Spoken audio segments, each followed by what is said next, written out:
Hey guys, it's Marcel here again with another interview, and I actually have the pleasure to talk to Rekkles after his pretty convincing win against Team Vitality.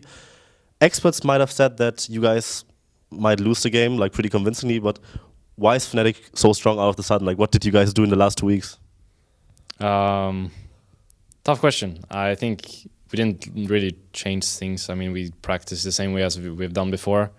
So for me, at least, the key point, or the obvious key point, has been that throughout the regular season there is only best of ones, and there's certain teams that excel in best of ones, and perhaps Vitality was one of them. And perhaps we're one of the teams that don't excel in best of ones, as you could see at IM, because we were able back to back to kind of lose the first game in a series, adapt in between, and then bring it back to a win. So I think in general, just best of series has been the name of the game for this new lineup that we brought in this year, and I was really happy to see that today actually worked out the way it did, because I think if it weren't to work out, we would kind of be in a spot where we didn't perform in the regular season, even though there's obviously a lot of good teams right now in Europe. We didn't live up to the legacy that Fnatic has brought throughout the years. So I was really happy to see that today went the way it did, because now we're one step closer to that badge on the way to the stage. Because for me, at least, like, obviously all my emphasis are not on like living up to the legacy, but going out in the quarters after what has happened throughout the years to this team, I think it's really a shame. So I was really happy to see that we pulled it through. Talking about the legacy, I think Fnatic hasn't had a single split where they didn't make the final. Are you gonna make sure that you gonna go to Rotterdam and play in that final? I mean, as I actually mentioned on the analyst desk, so far in my career as a player, I've never really been that convincing throughout the regular season. I think there's a lot of better players than me. Obviously, that might come in the best of series as well, but I think, at least for myself, if you compare my performance in the regular season, you compare my performance in the playoffs, in the LCS seasons I played in, I think it's two very different players. So that's also something I was really happy about today, because I think in general this season I underperformed and I was really inconsistent actually. So I was really, like, I wouldn't say I was a bit sad obviously, but I think I felt a bit ashamed actually about myself, because I know people expect a lot more from me.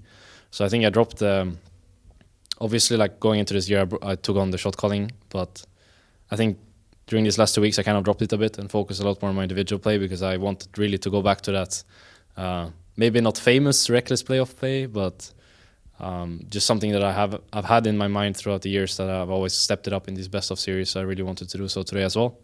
And obviously, I don't think I did everything for our team today, but I think I played a lot better than I've done in the regular season. So I was really happy about that. But I think in general we all played pretty well. So Who also played pretty well today for you was your support. I think Klai, he had like some really good moments, and he has been hearing like a lot of praise. And if you compare him to like when he first joined the team and until like right now and throughout the whole IEM, do you think he has made like enough progression right now to you, like for you to say, hey, we're at the point where we can actually like start coming close to like the old Fnatic lineup where everyone is just on point and we might like finally get like everything together what we needed to like win?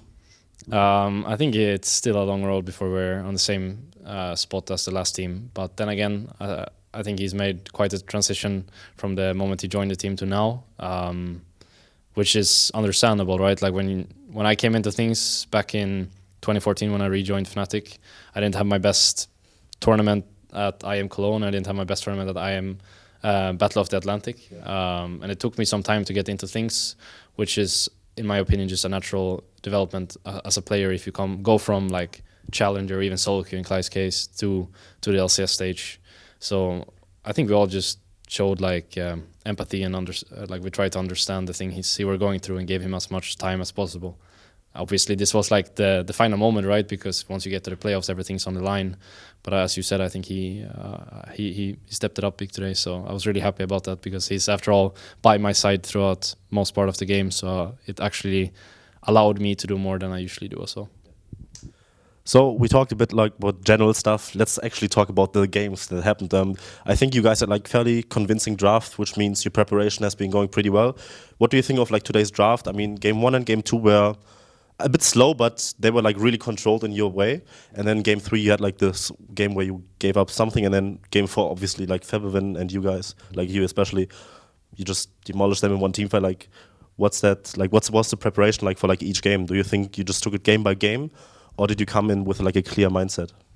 I think we came in with like a clear mindset about what's good and what's not that good right now. But obviously, like you haven't really seen the teams play over the last 2 weeks, so we weren't really sure what to expect from them. So we kind of just put emphasis on our own game, and we took game by game in that sense. We wanted to we played to our winning conditions, I would say. I think in game 1 we had a very slow scaling comp, it was almost over the edge of like too much scaling, but we still played it to the winning conditions that we had available to us, both in game 1 and game 2. And then I think when it came to game 3, even though our draft was not optimal, we still didn't play to our winning conditions, and that's why we lost. We could have still won this game, regardless of draft, I think.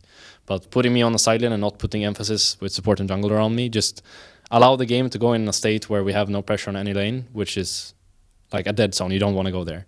And I think that's what faltered us in game 3, and then we just picked it up once again, moving into game 4 and played to our winning conditions. So I think in general we had a pretty clear mindset about how we wanted to play the comps we prepared going into today, and I think we pulled it off pretty well, I guess, aside of the game 3 comp we played. Yeah, fair enough. So you're obviously going to be watching tomorrow, and you have to face G2 next week. What's going to be like the preparation for like next week? I mean, you guys had to show like 4 games right now. G2 could watch you guys. Is it like, what's like in your mind right now? Do you have to like think to yourself, hey, we have to like pull out something new, maybe improve like small things, or are you just gonna say, hey, we're just gonna work on our game because it worked this way and we're just gonna go roll with it? I think we showed some weaknesses today that probably G2 noticed as well, so we want to cover up them moving into the next week.